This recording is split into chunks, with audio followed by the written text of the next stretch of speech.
Hello, my dear friends. Hope you're doing well. Mike Shreve here. Thank you so much for taking a listen to this episode. Let's talk a little bit about 3 ways to easily produce content that sells. The reality of today is that there are very few strategies that don't require some kind of content to turn a stranger into a buyer, especially and specifically if you are in the help industry. So if you're a coach, service provider, etc., and you are selling your expertise, one of the very first things that someone must do is test drive your expertise. I mean, think about trying to buy a car that you've never driven before. It is a very different feeling as a buyer. There's more trepidation, there's more questions, there's more resistance, there's more even price resistance, right? So let's say that you're going to buy a car and you're not allowed to test drive it. Your willingness to spend on that vehicle all of a sudden drops, right? You might spend $20 on a car you've never driven before and no big deal, but are you going to go spend $50,000 on a car you've never driven? Not likely. The same exact thing is true when it comes to selling expertise, whether done for you, done with you, etc. So if you're in this business, you have to get into the content creation game. It's just part of what you have to do. Now, you don't need to go out and be the Grant Cardone, Gary Vaynerchuk, 900,000 pieces of content every single day. Those people have very, very large teams. And so it's not helpful to yourself to try and compare your ability to crank out that kind of content to those types of people if you don't have the same resources that they do have. However, you do need to create something. I have other episodes of this show where we talk about the exact content strategy in terms of frequency and etc. But just understand that that's part of this game. It's part of this business. It's part of this industry. No one who does well doesn't create something. Now, the problem is that oftentimes the content you have to create more than once, right? I recommend, of course, that you compile your best content into a book, set that book into a funnel, turn that book on, sell a couple hundred copies every single day, and that can do a tremendous amount of the heavy lifting for you. However, once those people become buyers of your book, then what? Well, this is where we have to supply nurture content. We have to supply follow-up content. We have to keep moving them closer to, keep giving them the ability to test drive until they say, you know what, this is exactly the person I need. This is exactly the thing I need. This is who I want to have help me. Okay, so that's just sort of the world of content and how you have to understand it and just realize that's part of the game. Now, I've been making content for myself, for clients, big names, beginners, everybody in between for more than 15 years. And I'm going to tell you, there's a lot of junk advice surrounding content. It's actually way easier than you think it is, especially if you think about why you're doing it, okay? You are doing it to convince one person. You're not doing it to convince a stadium full of people. This is not about being a rock star and blasting a song out to thousands of people generally. This is about sitting down and having a conversation with one person, but then distributing that single conversation to as many people who are willing to listen to it as possible. So let me give you the first little bit of advice before we get to the actual 3 things. I am not creating this episode for a bunch of people. I am creating it for one person. I'm creating it for you. As I am talking about this, I am talking as if I was sitting down with one client and trying to help them to understand how to create a piece of content. Now, when you realize that, if you have experience in the help business, then what you have to then realize is that you've done this and are probably doing it all the time. You have conversations with your clients. You teach them things all the time. You explain things, you justify things, you show them things, you update them on things. That's the same exact process for creating content, except that you're just recording it, structuring it slightly, which I'll talk about here in a second. And whether it's written or video or podcast or whatever, it's that same exact thing. It doesn't have to be any more complicated than what you already do. One of my favorite clients I've ever had was Mel Robbins. And she really helped me to understand this because Mel Robbins built a huge audience just off of creating content. It was completely organic, and it was really incredible what she was able to accomplish in the time she was able to accomplish it. She didn't have a huge team like Gary Vaynerchuk and Grant Cardone. It was like 2 or 3 people was her entire team. And what was really interesting is I got to be with her many times as she was filming this content and creating content, and she would literally, quite sincerely and literally, at least the times that I was there, I don't know if this was every time, but the times I was there, she would give the content to someone in the room. I mean, you could tell that she was talking to one of us. Now, it wasn't necessarily directly. It wasn't like, she sat us down and we had a conversation and we were just off camera. But you could tell that she wasn't speaking to the camera. She wasn't speaking to an audience. She wasn't speaking to some idea in her mind of what a person could. She was literally speaking to one of us in that room and talking to us as if you talk to a regular person. And so if we can de-romanticize content creation and realize that it's just a process for us to be able to allow prospects to test drive our expertise, that we already do this all the time with clients, we're already teaching and sharing and showing, and that if we can just sit down and talk to one person at a time, then these 3 tips will give you all the ideas that you need to be able to produce enough content to sell essentially as much as you want to sell. So here's the first bit. Whenever I'm stuck for ideas and I want to try and, make something that's going to help someone realize that I'm the expert that they need, that I have the offers that they need. First thing I'm going to do is I'm going to create a podcast or a video or an article or an email about advice that I would give to my younger self. Now, that's not the title of the content. That's not the title of the email. That's not the subject line, but it's the idea behind the idea. So, for example, this episode specifically is, in my mind, advice that I would give to myself 10 years ago on how to just get out of the way, sit down, make some content. It's not that complicated. And in this framing of the idea, when you sit down to say, okay, I'm going to record a podcast, I don't know what to record today, and just sitting there and thinking about what advice would I give to myself when I was younger, here's what's going to happen. You will find that the majority of your prospects, if you're in the help industry, are people who are just behind you in either a little bit or a lot. So I'll give you an example. Let's say you're a relationship coach and you help women to have a successful relationship while also having a successful career. Well, likely, it's very, very likely that you are that expert. You are able to have coaching programs or done-for-you offers or whatever it is that you do because you yourself went through the process of solving that puzzle, right? If you are an SEO expert, and even if you're selling done-for-you services, you went through the process of what? Learning how to solve the puzzle of SEO. The people you are selling to are trying to attain what you have, which is the answer to the puzzle, whether you package that up as a done-for-you offer or a done-with-you offer, or whatever, a course or whatever it is that you're doing to package it up. So by definition, it means that they are somewhere along that same journey of going from not knowing to having the answer to the puzzle. So when you sit down to create a piece of content to say, for example, right now I'm talking about how to create content. What I'm doing is I am telling my younger self what I would want to know about content based on the experiences, my opinions, the hurdles I've overcome, the hard lessons I learned, etc. So let me give you some examples. So let's go back and say that you are a coach who helps women, professional women, basically have it all, wonderful relationship and a successful career. Well, let's be honest. For you to get to that point, for you to learn how to do that, you made some mistakes. You had some probably difficult experiences. You learned what actually works versus what doesn't work. And you can start just based off of that to come up with content idea after content idea after content idea. You could say, here's what you should never tell your boss if you want time off to spend with your relationship, right? Or 6 boundaries that you must never cross in your professional and relationship, and et cetera. And the ideas, the content, the meat of those ideas is coming from your personal experience. And now, the people who are consuming that episode, the people who are sitting there and listening like, oh yeah, I've made that mistake a bunch. As they're test driving your expertise, it's going to be unbelievably more relevant to them because it's going to be their story, because their story is your story. The majority of the people who are trying to have a successful relationship and be a successful professional have a core set of personality traits and beliefs that connect them as a community, right? So in other words, they're not all the same people, but they have things in common. And so again, there's a lot of advice out there, and when it comes to creating content, and people come up with fancy names and they come up with fancy frameworks and they overcomplicate the topic so that they can sell you something, right? It doesn't need to be overcomplicated. Give advice to your younger self, and it will check all the boxes. When you record it and share it publicly, it'll check all the boxes for the people who are looking for somebody who can help to get them to where they want to go. So that's one thing you can do to kick out a bunch of ideas. Number 2, and this is one of my favorite ones, and you can tell because I'm using it in this episode as well. make a list. Make a list around any topic within the thing that you're trying to help people to do.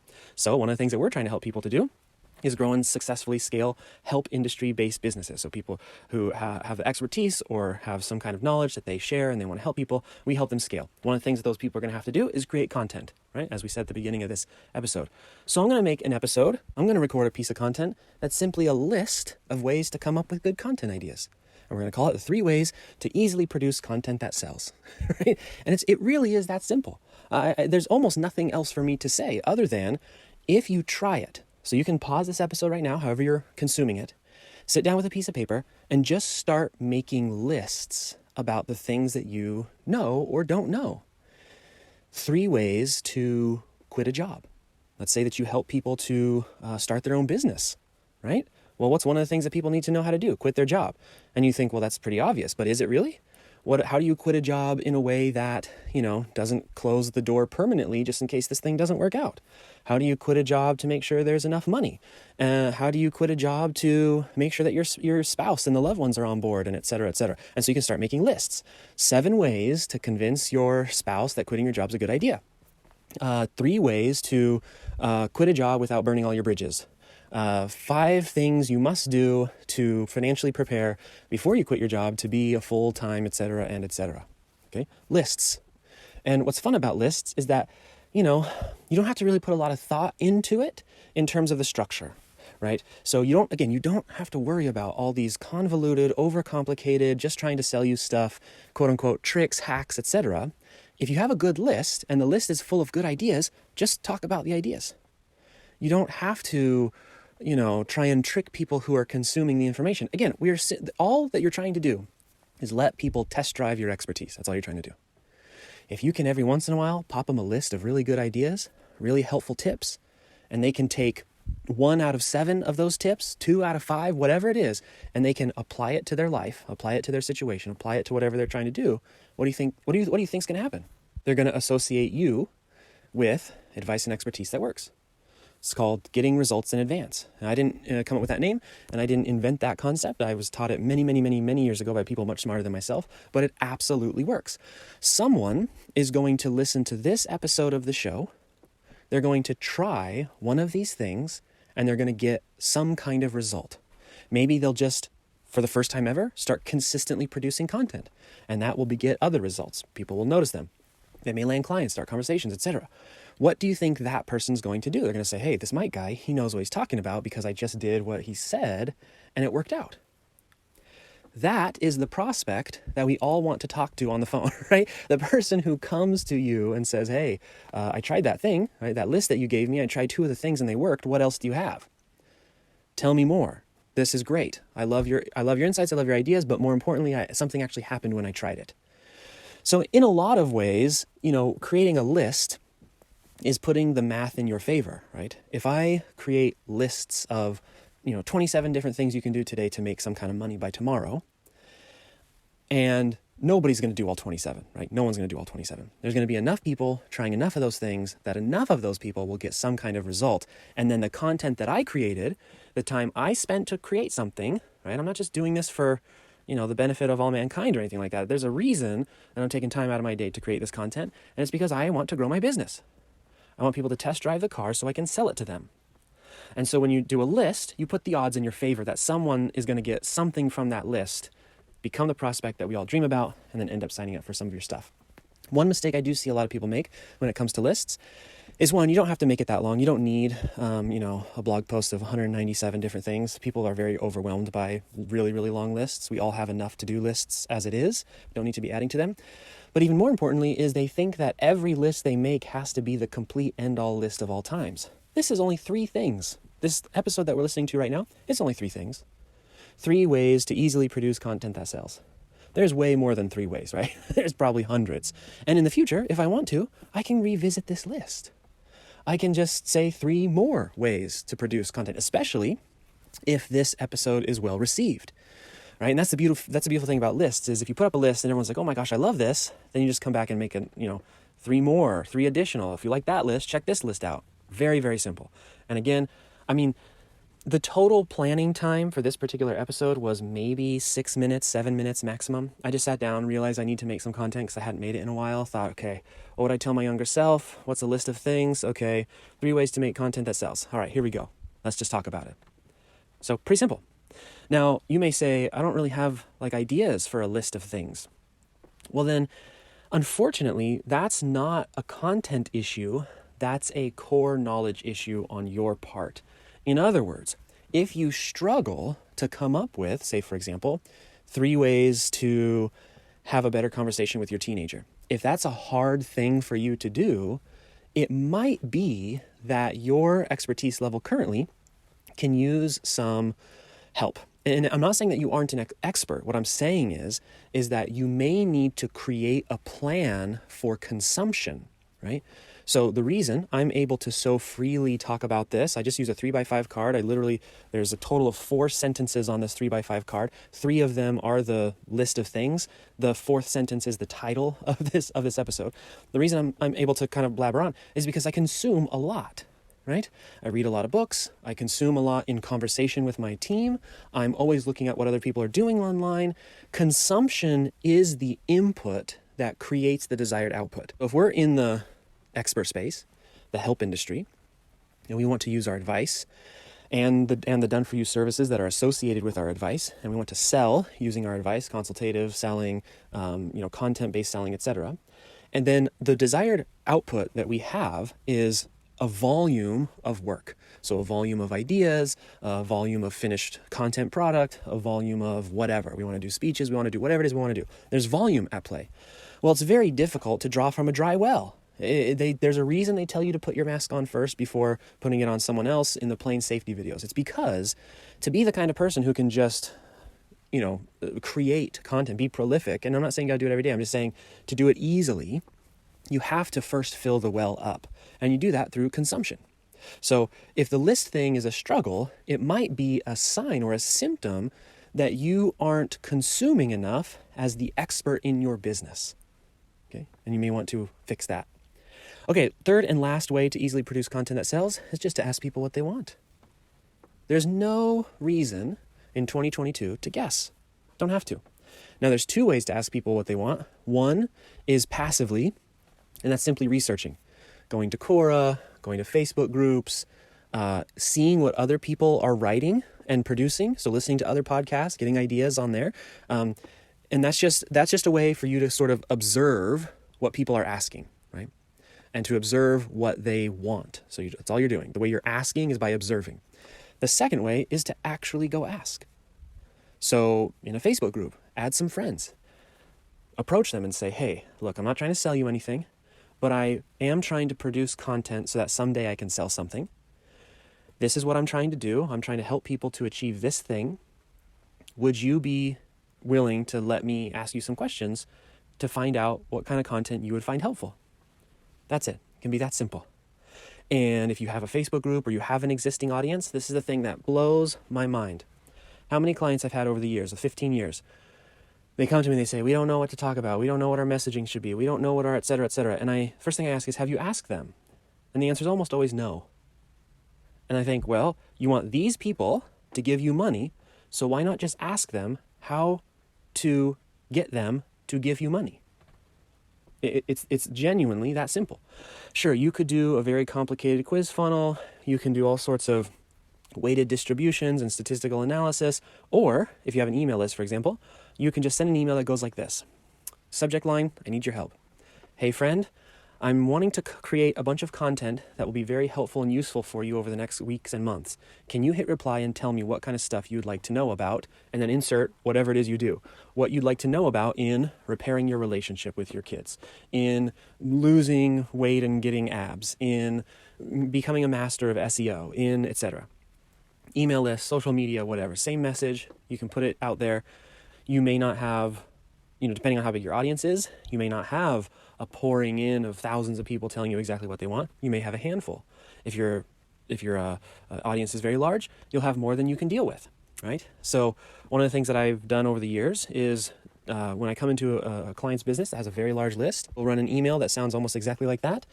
We'll then collect all of that data, put it into a spreadsheet and do a couple of things. One, you can make a very simple word cloud. So you literally just take all the answers, pop them into a free online word cloud thing, and you'll see a bunch of topics pop up, right? If you're not familiar with what a word cloud is, basically the words that are used more often are the biggest words in a cloud of words, and you can very quickly and easily visually see all of the ideas that can come from that.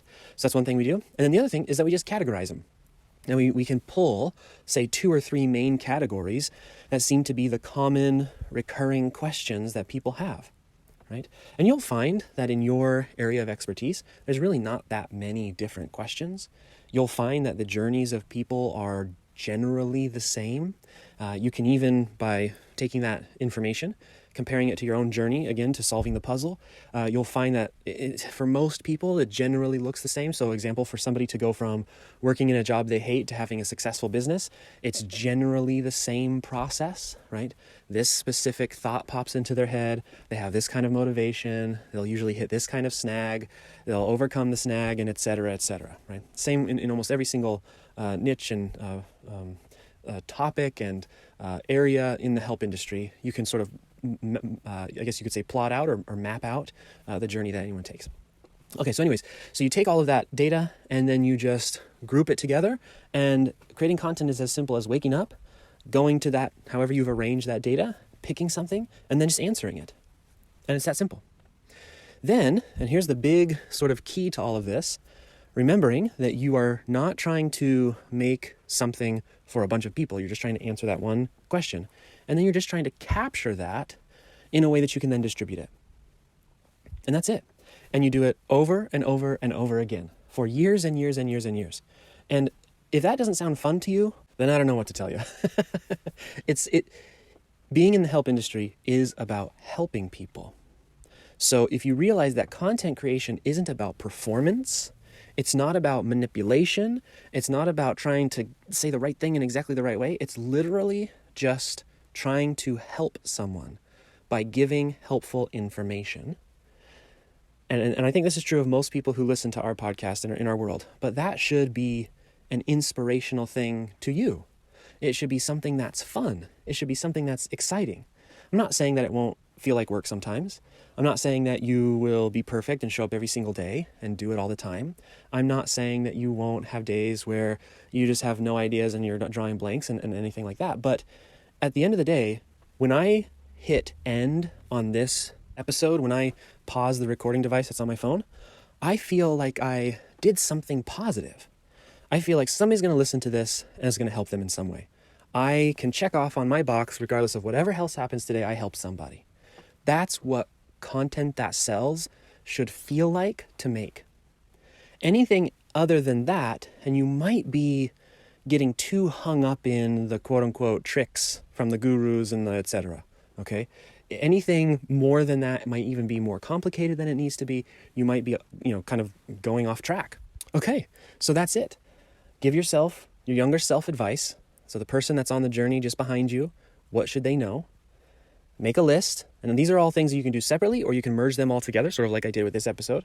And then ask people what they want. If all you did was those 3 things, you would have more than enough content to host a regular YouTube channel or host a regular podcast or send regular emails or whatever it is that you need to do, or however you want to sort of dispense that content. That's more than enough. Because one of the interesting things about content is that content begets content. So when you create that podcast or whatever, people are going to respond to it. And as they respond to it, they may have additional questions. As they respond to it, it might excite you to make more of that kind. As they tell you on the phone call, your sales call, hey, I listened to that episode, it was really, really good, and you hear 2 or 3 people telling you that, it gives you clues as to what to make next. All right, so the last little bit here, it's a little bonus, is that all content should have some kind of call to action. Whether that content is to go listen to more content, whether that content is to like, share, subscribe, etc., or whether that content is to book a call or whatever the next step is. So here's my call to action. If you would like my team to help you not only put together a really strong and solid content marketing system, but to be able to then turn that content marketing system into a scalable business, right? So take all the disparate parts of what it takes to be an expert or what it takes to be somebody in the help business, and to help you take all of that knowledge, all of the help that you desire, the impact that you desire, and to be able to turn all of that into real revenue. Because we don't want to just go out and make a bunch of content and then not make any money. But if you want help on turning all of that into real revenue, into real sales, give us a call. peacefulprofits.com/call. We have a team of people who can have a conversation with you. We don't really do hardcore, over-the-top aggressive sales tactics because we don't need to, because it's easy for me to make content. I enjoy making it. We have books that do a lot of the heavy lifting for us. We have mini courses that do heavy lifting. We have this sort of podcast/YouTube thing that we're doing right now, which is very easy. It takes me like 1 or 2 days a month, and we have a full month of content. So we don't have to do hardcore selling, which, by the way, take notes. If you don't want to be into aggressive sales tactics, it's content that will help you to not do that. But anyways, go to peacefulprofits.com/call. Let's have a chat, see if we can help you. We help lots of people exactly like you. I've been helping people like you for 15 years. I've worked with everyone from Russell Brunson, Mel Robbins, Peter Diamandis, Success Magazine, Jim Rohn, the Ziegler family, the John Wooden family, etc., all the way down to people who are getting their very first business started. So it's what we do. We love doing it. We're very good at it. peacefulprofits.com/call. If you want to have a chat with us to see what we can do to help you, we have all sorts of different options, all the way from courses, coaching programs, masterminds, done-for-you offers, etc. Okay, my friends, that's it. Hopefully this has been helpful, and we'll see you in the next one.